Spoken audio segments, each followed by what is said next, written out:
Guys, welcome back to my channel. It's me Dika. പിന്നെ video എന്ന് പറയുന്നത് ഒരു നൈറ്റ് സ്റ്റഡി വ്ളോഗാണ് കേട്ടോ. അപ്പോൾ നാളെയാണ് എനിക്ക് മാത്സിൻ്റെ എക്സാം ഉണ്ട്, അതല്ലാണ്ട് വേറെ കുറേ കാര്യങ്ങളും പഠിക്കാനുണ്ട്. അപ്പോൾ ഇപ്പോൾ ടൈം വന്നിട്ട് 9:22 അപ്പോൾ ഇതുവരെ ഞാനൊന്നും പഠിച്ചില്ല. എന്തായാലും പഠിക്കാണ്ട് പോകാനും പറ്റില്ല, എന്തെങ്കിലും പഠിക്കണമല്ലോ. അപ്പോൾ ഈ രാത്രി പഠിക്കാമെന്ന് വിചാരിച്ചു.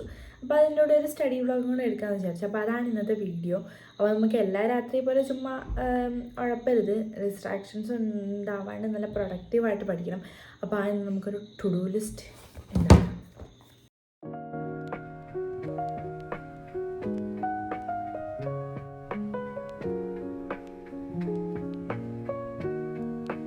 ഞാൻ ടു ഡു ലിസ്റ്റ് ഉണ്ടാക്കി കഴിഞ്ഞപ്പോഴത്തേക്കും അമ്മ ഇവിടെ റെക്റ്റാങ്കിൾ ഷേപ്പിലുള്ള കട്ട്ലേറ്റ് ഉണ്ടാക്കിക്കൊണ്ട് വന്നിട്ടുണ്ട്.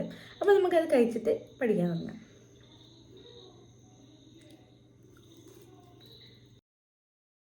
ഞാൻ 11th എത്തിയപ്പോൾ ബുദ്ധിമുട്ടിയ ഒരു കാര്യമാണ് നല്ല നോട്ട്സ് കിട്ടുന്നില്ല. അതേപോലെ തന്നെ ഒരു ചാപ്റ്ററിൽ നിന്ന് എങ്ങനെയാണ് ക്വസ്റ്റ്യൻസ് വരുന്നത്, പിന്നെ PYQ ക്വസ്റ്റ്യൻസ് കിട്ടാനുള്ള ബുദ്ധിമുട്ടും. അപ്പോൾ ഞാൻ ചെയ്യുന്നതെന്ന് പറയുന്നത് യൂട്യൂബിൽ ക്ലാസ്സുകൾ കാണുമ്പോൾ അതിലത്തെ നോട്ട് തന്നെ എഴുതിയെടുക്കുമായിരുന്നു ചെയ്തിട്ടുണ്ടായിരുന്നത്. അപ്പോൾ അതിന് നമുക്ക് കുറേ ടൈം വേണം. അപ്പോൾ ഈ ഒരു പഠിക്കാനുള്ള ടൈമും കൂടിയാണ് അതിങ്ങനെ വേസ്റ്റ് ആവുന്നത്. അപ്പോൾ അതിനുള്ളൊരു സൊല്യൂഷനായിട്ടാണ് ഓക്സിയൽ ലേണിങ്ങിൻ്റെ ടൂൾ കിറ്റ് വന്നിട്ടുള്ളത്. അപ്പോൾ ഇത് മെയിനായിട്ട് 10th 11th സ്റ്റുഡൻസിനുള്ളതാണ്. ഇതിൽ എല്ലാ ചാപ്റ്റേഴ്സിൻ്റെ നോട്ട്സും അതേപോലെ തന്നെ ക്വസ്റ്റ്യൻ ആൻഡ് ആൻസറും കൊടുത്തിട്ടുണ്ട്. അപ്പോൾ നോട്ട്സിനെ കുറിച്ച് പറയുകയാണെങ്കിൽ ഒരു ചാപ്റ്റർ എന്നുള്ള എല്ലാ ടോപ്പിക്കും ഉൾപ്പെടുത്തിയിട്ട് ഒരു ഷോർട്ട് നോട്ട് പോലെയാണ് കൊടുത്തിട്ടുള്ളത്.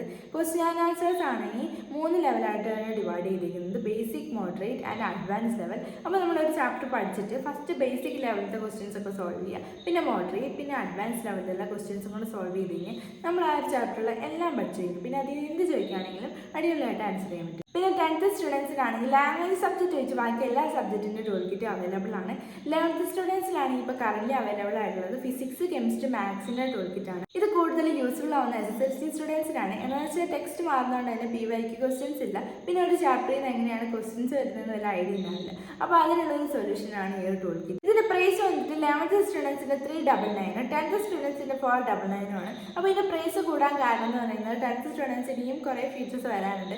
അതേപോലെ തന്നെ സ്റ്റഡി ടിപ്സും പിന്നെ എങ്ങനെയാണ് ഒരു എക്സാം അറ്റൻഡ് ചെയ്യേണ്ടതെന്നുള്ള ലെക്ചർ ക്ലാസ്സസ് ഒക്കെ വരും. ഈ ഒരു പ്രൈസിൽ ഒരു വർഷം ഫുൾ ഞാൻ പറഞ്ഞ സബ്ജക്റ്റിൻ്റെ എല്ലാ ചാപ്റ്റേഴ്സിൻ്റെ നോട്ട്സും അതേപോലെ തന്നെ ക്വസ്റ്റ്യൻ ആൻഡ് ആൻസേഴ്സും കിട്ടും. ഈ ഒരു ടൂൾ കിറ്റ് പർച്ചേസ് ചെയ്യാൻ വേണ്ടി ഈ ഒരു നമ്പറിലോ അല്ലെങ്കിൽ ഞാൻ കമന്റ് ബോക്സിൽ പിൻ ചെയ്ത നമ്പറിലോ വാട്സപ്പിൽ കോൺടാക്ട് ചെയ്ത് നിങ്ങൾക്ക് ഈ ഒരു ടൂൾ കിറ്റ് പർച്ചേസ് ചെയ്യാവുന്നതാണ്. ഓവറോൾ ഇതൊരു വർത്ത് ആയിട്ടുള്ള ഒരു പർച്ചേസ് ആയിരിക്കും. കൂടുതൽ ഡീറ്റെയിൽസ് ഞാൻ ഡിസ്ക്രിപ്ഷൻ ബോക്സിൽ കൊടുക്കുന്നതായിരിക്കും.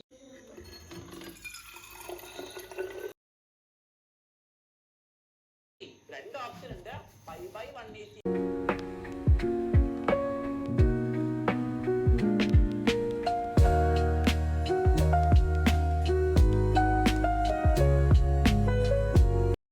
വേറൊരു സംഭവം ഉണ്ടായി, വേറൊന്നുമല്ല. ഞാൻ ഇങ്ങനെ ഇൻട്രോ ഒക്കെ പറഞ്ഞ് മാത്സിൻ്റെ യൂട്യൂബിൽ ക്ലാസ് കണ്ട് പഠിച്ചുകൊണ്ടിരിക്കുന്ന സമയത്ത് വീഡിയോ റെക്കോർഡ് ചെയ്തുകൊണ്ടിരുന്നത് ചെറുതായിട്ട് ഓഫായി പോയി. വേറൊന്നും കൊണ്ടല്ല, ഫോണിൽ സ്റ്റോറേജ് ഫുള്ളായിട്ടാണ്. പിന്നെ ഞാൻ വീഡിയോസും ഫോട്ടോസൊക്കെ റെക്കോർഡ് ചെയ്ത് ഇനി സ്റ്റോറേജ് ആക്കിയിട്ട് ഇനി വീഡിയോ എടുക്കാൻ എനിക്ക് മടിയായിട്ടും പിന്നെ രാത്രി ഇനി കുറേ പഠിക്കാനുണ്ടായിരുന്നല്ലോ. അതുകൊണ്ട് ഞാൻ വിചാരിച്ചു ഇനി നാളെ ഒന്നും കൂടെ ഇതേപോലെ നൈറ്റ് സ്റ്റഡി വ്ളോഗ് ഒന്നും കൂടെ എടുക്കാമെന്ന് വിചാരിച്ചു. അപ്പോൾ പിറ്റേ ദിവസം ഒരു 9:15 ആയിട്ട് പിന്നെ ഞാനിപ്പോൾ പഠിക്കാനിരിക്കുന്നതാണ് നിങ്ങളിപ്പോൾ കാണുന്നത്. അപ്പോൾ ഇന്നലെ മാത്സിൻ്റെ എക്സാം പറഞ്ഞെങ്കിലും ടീച്ചർ ഇട്ടിട്ടുണ്ടായിരുന്നില്ല. അതുകൊണ്ട് തന്നെ ഇനി ഒന്നും കൂടെ അത് റിവൈസ് ചെയ്യണം. അതേപോലെ തന്നെ ഞങ്ങൾക്ക് ഫിസിക്സ് എടുക്കുന്ന 2 ടീച്ചേഴ്സായിട്ടാണ്. അപ്പോൾ ഒരു ടീച്ചറാണെങ്കിൽ ഞങ്ങൾക്ക് ഒരു അസൈൻമെൻറ്റ് തന്നിട്ടുണ്ട്, അതാണ് ഇപ്പോൾ ഞാൻ ചെയ്തുകൊണ്ടിരിക്കുന്നത്. പിന്നെ രണ്ടാമത്തെ ടീച്ചറാണെങ്കിൽ ഞങ്ങളോട് സിമ്പിളായിട്ടുള്ളൊരു ക്വസ്റ്റ്യനാണ് ചോദിച്ചത്, പക്ഷെ ആരും പറഞ്ഞിട്ടുണ്ടായിരുന്നില്ല. 2-3 പേരെ പറഞ്ഞിട്ടുണ്ടായിരുന്നുള്ളൂ. അപ്പോൾ അതിൽ നിന്ന് പറയാത്തതുകൊണ്ട് തന്നെ ഇമ്പോസിഷൻ കിട്ടിയിട്ടുണ്ടായിരുന്നു. ഒരു ചെറിയ ഇമ്പോസിഷനല്ല, ഒരു ചാപ്റ്റർ ഫുൾ 3 പ്രാവശ്യം എഴുതണം, അതേപോലെ തന്നെ അത് പഠിച്ചുകൊണ്ടും ചെല്ലണം. അപ്പോൾ അത് കുറേ ഉണ്ട്. അപ്പോൾ അതുകൊണ്ട് തന്നെ കുറേ എഴുതാനും പഠിക്കാനുള്ളതുകൊണ്ട് തന്നെ ഇന്നും രാത്രി ഒന്ന് പഠിക്കാമെന്ന് വിചാരിച്ചു. അപ്പോൾ അതുകൊണ്ട് തന്നെ ഒന്നുകൂടെ വ്ളോഗ് എടുക്കാമെന്ന് വിചാരിച്ചു. അപ്പോൾ ഞാനിപ്പോൾ അസൈൻമെൻറ്റ് ചെയ്തുകൊണ്ടിരിക്കുകയാണ്.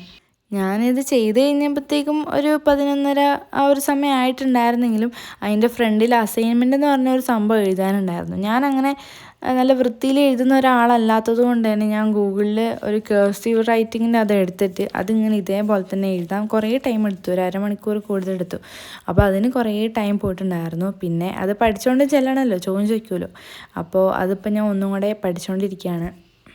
അത് കഴിഞ്ഞിട്ട് പിന്നെ ഞാൻ മാത്സ് പഠിക്കാൻ പോയി. ഇനി എപ്പോൾ വേണമെങ്കിലും ടീച്ചർ കയറി ഒന്ന് എക്സാം ഇടാം. അപ്പോൾ അതൊന്നും കൂടെ ഒന്ന് റിവൈസ് ചെയ്യാമെന്ന് വിചാരിച്ചു.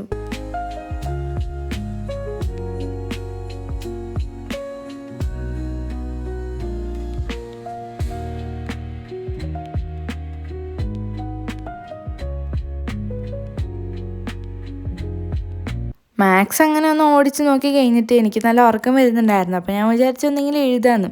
പിന്നെ ആലോചിച്ചപ്പോഴാണ് സുവോളജി നാളെ നോട്ട് ചെക്ക് ചെയ്യുന്ന കാര്യം ഓർത്തത്. അപ്പോൾ ഞാൻ വിചാരിച്ചു സുവോളജീൻ്റെ നോട്ടിൽ ഇനി എന്തെങ്കിലും കംപ്ലീറ്റ് ആക്കാൻ ഇനി ഇടയിൽ എന്തെങ്കിലും വിട്ടു പോയിട്ടുണ്ടോ എന്നൊന്ന് ചെക്ക് ചെയ്യാമെന്ന് വിചാരിച്ചു.